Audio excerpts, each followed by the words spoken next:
Hello, this is In Theory. I'm back here with Jacob Hornberger. He's live on the line. At first, Jacob Hornberger, I'd like to thank you for coming and supporting the New Liberty Media and talking with me today. Oh, it's a pleasure. Thanks for having me, Chris. Uh, I just said the introduction there. I was talking about that you're the president of the Future Freedom Foundation. What? At first, I'm going to talk a little bit. Ask you a couple questions. When did you first get involved with the libertarian movement or the Future of Freedom? I know you had some things beforehand. What drew you to be an activist in this important battle for liberty? Well, I discovered the libertarian philosophy back in the late 70s. Initially, when I was in law school, I saw a movie called The Fountainhead based on the novel by Ayn Rand. And then I discovered a series of libertarian books that the Foundation for Economic Education in New York had published. And so I just started spending all my time reading, free time, reading libertarian literature. And finally, after about 13 years of practicing law, I got offered a job at the Foundation for Economic Education in New York. And I decided to give up the law practice to do that. And after a couple of years, I decided it was time to start my own foundation. And that was about 20 years ago. And that's when I started the Future of Freedom Foundation. And and you started that in Denver, Colorado, which is south of me. Is that correct? If I did my That's right. research correctly. Yeah, we were there about 3 years, and then we moved over here to Fairfax, Virginia, right outside D.C. Well, nice. Well, thank you for the little history there. One of the things that caught my attention, and I came across your journal when I went to the Rally for the Republic. That was Ron Paul's convention up there this 2008 September over in Minneapolis, and I found it's a great a book journal you had there with all kinds of great articles in there. And then I was been taking actually I thumb through that all the time. There's some great written essays in there by many different people.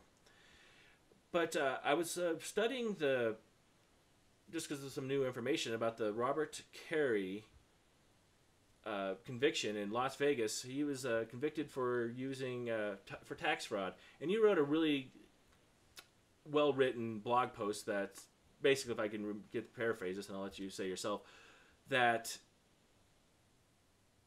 he was being prosecuted for embarrassing the Federal Reserve. Would you like to talk a little bit about that? I have a lot of paper here too that we can go over the details of the fact of what happened. Which, by the way, I'll get into that here, but I'd like to hear what you have to say about that. Yeah, the Kerry cases I find very, very fascinating, both from a libertarian perspective and a legal perspective. I've never met the guy, but he took an interesting position. He said, look, the coins, the gold and silver coins that the U.S. Mint issues, the law says they're legal tender. And what does that mean? That means that if you walk into a place with, let's say, a $20 gold coin, a 1 ounce gold coin, and you buy something that costs $20, you can give that establishment the $20 gold coin. Now, obviously, in today's market conditions, that would not be a very smart thing to do because a 1 ounce gold coin is worth about 1,000 paper dollars in the marketplace. So your better route would be to sell the gold coin, keep the $1,000, and pay 20 out of that $1,000 and buy the item. But the law says that if you want to use that gold coin as legal tender, you're free to do so.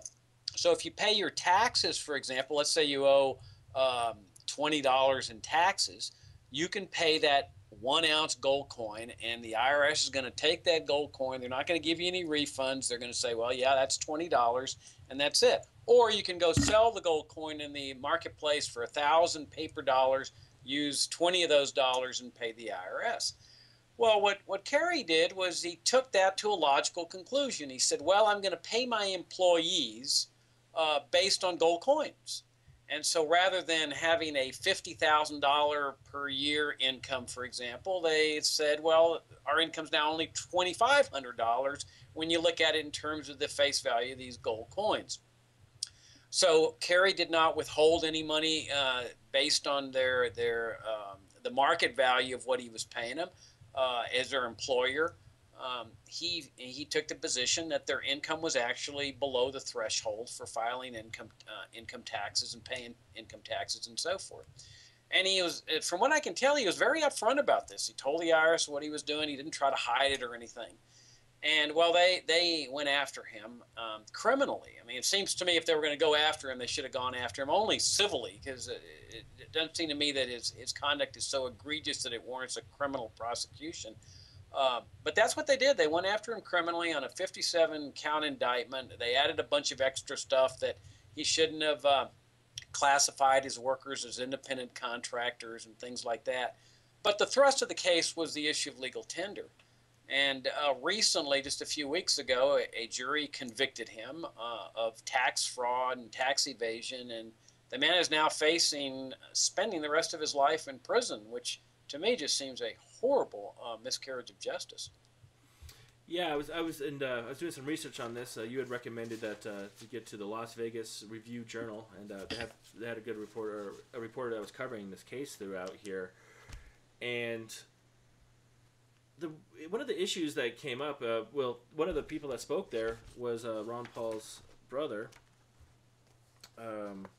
Wayne Paul. He's an accountant, and he was in touch with Robert Carey, as well as other accountants, saying what he was doing was right down the line. Now, there were some other issues maybe coming down when I was looking through it, that some of the things that were arguing that what he was doing, Robert Carey was paying some of his employees or contractors, workers, in the gold coins, and then changing and letting the people that were paid to change it out. Did you get into that at all, or is that an issue, or with the... Well, what the prosecution was saying that Carey wasn't being entirely consistent, because sometimes he paid his bills in paper dollars and other times he used gold coins to pay his employees, and they were trying to make a big issue out of this inconsistency, and that doesn't seem to me to be inconsistent at all. I mean, you're always going to use the medium of exchange that is in your best interest to use. Back in the pre-paper dollar standard, when Americans used gold and silver coins, the exchange ratio between gold and silver coins would sometimes get altered in terms of the market conditions compared to where the government was setting that exchange rate. And the overvalued money would be the one that would be used. The undervalued money would be the one that would be hoarded. And people would use them in accordance with their own self-interest. This is really no different with what Carey was doing. And the government's position is no different too. Carey walked in, he filed a lawsuit against the government based on all these things, asking for a declaratory judgment that what he was doing was fine. And he paid the court costs in silver dollars and at face value. Now, obviously, he was paying much more than he had to when you think about the paper money, but he was making a point. The government accepted the silver dollars. They didn't give him any refund, while at the same time they were accepting paper money from other people. So the government does things in its own interest too when it comes to these things. Now, where Carey got into trouble was that he was classifying his workers as independent contractors rather than as employees.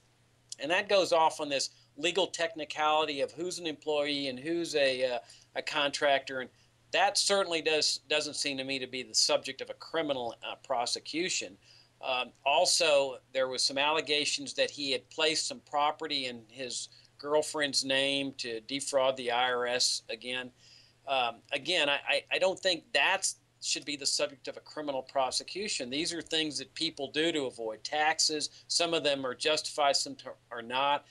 I think if Carey had not been making the case on these gold and silver coins, there's no question that they would have limited going after him just on a civil remedy. It was the gold. It was using the gold and silver coins, and my argument is that he was embarrassing the Federal Reserve for what they've done to our money. That's what caused the criminal prosecution. I can see that